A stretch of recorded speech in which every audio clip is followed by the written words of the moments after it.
नमस्कार, मैं हूं आपके साथ हेमंत कुमार। और क्या आपको पता है कि ईरान पर हमला करने के लिए गए अमेरिकी सैनिक जो है आपस में क्यों लड़ रहे हैं?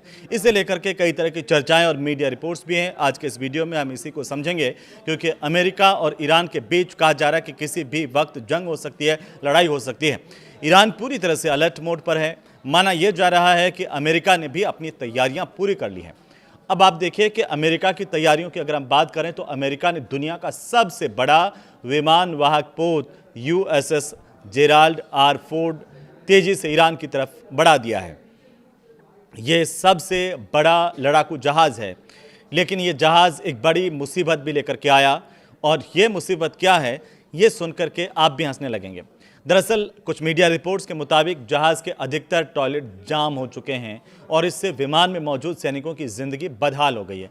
अब अमेरिकी सैनिक करें तो करें क्या, क्योंकि टॉयलेट को लेकर के अमेरिका के सैनिकों में आपस में जंग छिड़ गई है, इस तरह से कहा जा रहा है।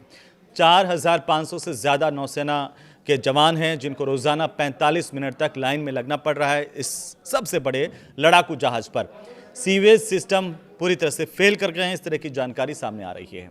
यूएसएस जेराल्ड आर फोर्ड जून 2025 से समुद्र में तैनात है। इसके किस्से आपने बहुत सुने होंगे। जनवरी में इसी जहाज ने वेनेजुएला पर अमेरिकी कार्रवाई के दौरान बहुत अहम भूमिका निभाई थी, जिसमें राष्ट्रपति निकोलस मादुरो को गिरफ्तार किया गया था। अब ईरान के साथ बढ़ते तनाव के बीच युद्धपोत को मध्य पूर्व में तैनात किया गया है, लेकिन हालात को और बदतर बना दिया गया। जहाज पर टॉयलेट जाम हो गए और सीवेज सिस्टम के ठप होने से दुनिया का ये सबसे महंगा युद्धपोत माना जाता है। इस जहाज पर करीब 650 टॉयलेट हैं। 650 के 650 जाम हो गए। अब आप बताइए कि अमेरिकी सैनिक करें तो करें क्या? इनमें से अधिकांश कह रहे हैं कि काम नहीं कर रहे हैं। वॉल स्ट्रीट जर्नल की एक रिपोर्ट है और साथ ही नौसैनिकों से कुछ मीडिया कर्मियों ने बातचीत की। उनके आधार पर यह जानकारी लगी कि लगातार समुद्र में रहने की वजह से नियमित रखरखाव इस जहाज का नहीं हो पाया। सबसे हाईटेक जहाज है, सबसे बड़ा जहाज है, ऐसा लड़ाकू जहाज जिससे दुश्मन कांपता है। और अब इस पर ऐसी स्थिति पैदा हो गई है, इतने ज़्यादा हालात ख़राब हो गए हैं कि टॉयलेट की कमी की वजह से रोज़ाना 45 मिनट तक यहाँ पर लंबी कतारें अमेरिकी सैनिकों की लग रही हैं। प्लम्बिंग और मरम्मत के लिए जिम्मेदार टेक्नीशियन और नौसैनिकों के बीच अक्सर कहासुनी की खबरें भी सामने आ रही हैं। ये बताया जा रहा है कि टेक्नीशियन रोज़ 19 घंटे तक काम कर रहे हैं ताकि सिस्टम को ठीक करें, लेकिन सिस्टम है कि ठीक होने का नाम नहीं ले रहा। ये पहली बार नहीं है।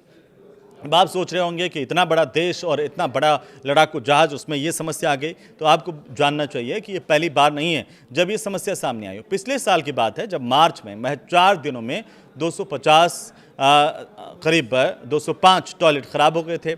और ये समस्या क्यों है? दरअसल ये जो समस्या है वो एक तकनीकी खामी से जुड़ी हुई है।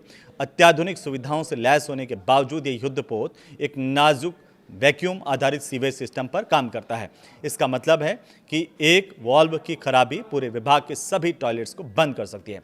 सबसे बड़ी समस्या है कैल्शियम का जमाव, जो पतली पाइपों को जाम कर देता है। रिपोर्ट्स ये कहती हैं कि हर बार सिस्टम को दुरुस्त करने के लिए एसिड फ्लश पर करीब $4 लाख खर्च करने पड़ते हैं। हालांकि अमेरिका के जो अधिकारी हैं उन्होंने ये बताया है कि इन समस्याओं से उनके सैन्य अभियानों पर कोई असर नहीं पड़ने वाला है। लेकिन घर से दूर रह रहे सैनिकों ने अपने परिवारों को जहाज़ की हकीकत बताई है। यह भी सामने आया कि अमेरिका के सैनिक किस तरीके से मानसिक स्थिति से गुजर रहे होंगे जब उनको टॉयलेट के लिए भी लाइन में लगना पड़ रहा होगा। टॉयलेट रोक करके पहले कौन जाए ये तय करना पड़ रहा होगा। जेराल्ड फोर्ड जो है उस पर तैनात कई नौसैनिक 20 से 25 साल की उम्र के बताए जाते हैं। लगातार ड्यूटी करने और लंबी तैनाती की वजह से इनकी थकान अब साफ दिखने लगी है। परिवारों से दूर रहने का असर भी गहरा है। इस स्थिति ने कुछ सैनिकों को मौजूदा मिशन के बाद सेना छोड़ने तक का विचार करने पर मजबूर किया है। पिछले साल भी इसी तरह की कुछ स्थिति अमेरिका के लिए भारी पड़ी थी। अप्रैल मई का वक्त 2025 में, जब रेड सी में हूती विद्रोहियों के साथ संघर्ष हुआ था और इसी दौरान aircraft carrier USS Harry S Trueman ने कई फाइटर जेट गंवा दिए थे। बाद में जांच में ये पता चला कि अत्याधुनिक काम के बोझ और तेज़ ऑपरेशनल जो गति है उसकी वजह से ये नुकसान अमेरिका को हुआ। और अब की बार ये जो लड़ाकू जहाज है जिस पर इस तरह की स्थितियां हैं, अमेरिका के जो सैनिक हैं उनकी मानसिक स्थिति है, क्या वो इस दौरान कुछ विपरीत असर अमेरिका के सैनिक, उनके युद्धपोत पर और उनकी सेना पर डालेगी? यह आने वाला वक्त बताएगा। नमस्कार।